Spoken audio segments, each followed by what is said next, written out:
Sabe, lá no início de tudo, o mundo que a gente conhece hoje foi moldado por ideias. Ideias de beleza, de verdade, de justiça. E foi na antiguidade clássica que a nossa civilização, como a gente entende, nasceu. E é essa história épica que vamos desvendar juntos hoje. Então pensa comigo, e se cada mito, cada batalha, cada grande ideia não fosse um ponto final, mas sim um elo? Um elo numa corrente gigantesca que se estende através dos séculos e chega até nós. É exatamente essa jornada que a gente começa agora. Bom, a nossa saga não começa com Atenas, Esparta, não, não. Ela começa bem antes, num tempo de muito mistério, sabe? A gente vai para ilhas e fortalezas que eram governadas por reis lendários e deuses que pareciam nascer da própria terra. Essa é a era que preparou o palco para tudo que viria depois. Olha que interessante. Lá na ilha de Creta, uma civilização super avançada construía palácios que eram um luxo e, curiosamente, adorava a figura do touro. Enquanto isso, no continente, os aqueus, um povo guerreiro, fundaram Micenas, uma cidade protegida por muralhas gigantescas. Foi lá que nasceu a primeira forma de escrita grega. Mas, de repente, essa era de ouro simplesmente acaba. Os palácios caem e até hoje é um grande mistério o que aconteceu. A transformação social dessa época é simplesmente fascinante. Os cretenses, por exemplo, tinham uma devoção à Grande Mãe, uma deusa da vida, e isso dava às mulheres um papel de muito destaque na sociedade. Com a queda dos palácios, tudo muda. A organização social passa a ser os genos, que eram basicamente clãs familiares unidos por um ancestral em comum. E essa estrutura, os genos, vai definir a Grécia por século. E como é que a gente conhece as histórias dessa era de heróis? Bom, a gente deve isso a um cara chamado Homero. As obras dele, a Ilíada e a Odisseia, são muito mais que poemas. Elas são as crônicas da lendária Guerra de Troia, uma guerra que durou 10 anos e marcou a alma do mundo grego para sempre. Das cinzas daquela antiga ordem, algo totalmente novo e muito poderoso começou a ser forjado. A própria ideia de comunidade se transformou, e daí nasceram pequenos mundos, cada um independente e, olha, extremamente autônomo. E aqui está o ponto-chave de tudo, o surgimento da polis. Pensa assim, não era só uma cidade, era um universo completo. Cada polis tinha suas leis, sua moeda, seu exército.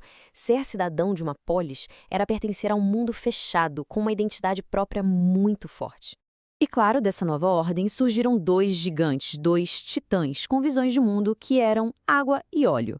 De um lado, Esparta, totalmente focada na perfeição militar, onde o Estado vinha antes de qualquer indivíduo. Do outro, Atenas, o berço da política e da cultura, onde a voz do cidadão começava a ganhar força. E essa diferença se via em tudo, até no papel da mulher em cada sociedade. O sistema de Esparta para criar soldados a agoge era brutal, mas eficiente.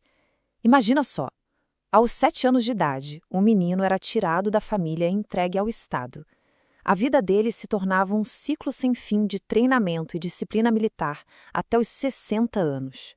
O objetivo era um só: criar o guerreiro perfeito, um escudo vivo para Esparta. Enquanto Esparta forjava guerreiros, Atenas forjava uma ideia que mudaria o mundo. Sob a liderança de Clístenes, nasceu a democracia direta. Pela primeira vez, os cidadãos podiam participar ativamente do governo. Mas calma lá, é importante a gente lembrar que o conceito de cidadão era bem restrito, tá?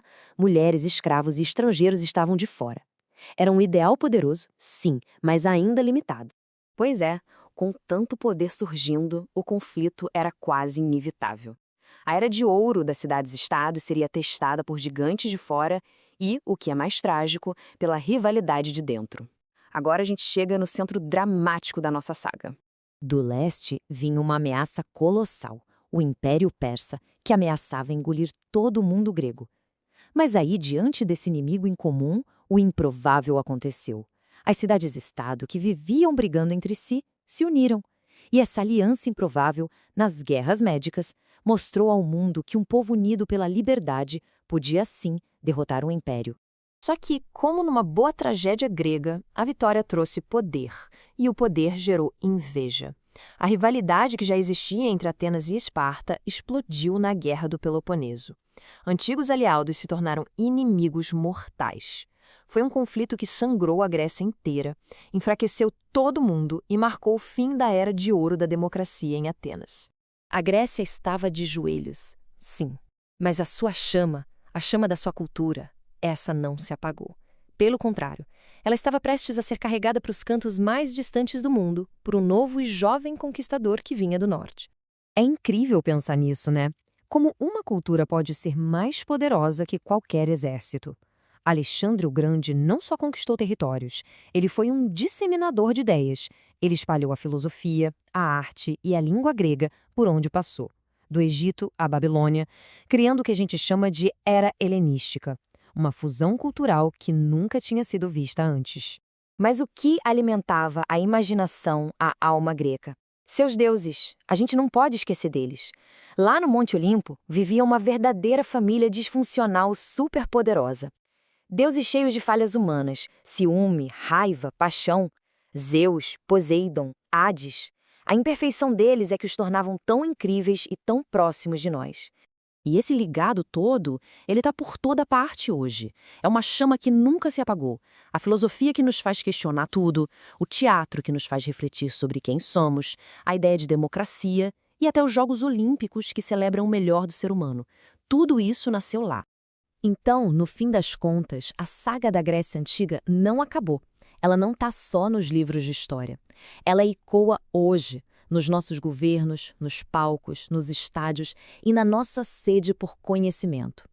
A pergunta que fica é: como essa chama tão antiga vai continuar iluminando as sagas que a gente ainda vai escrever no futuro?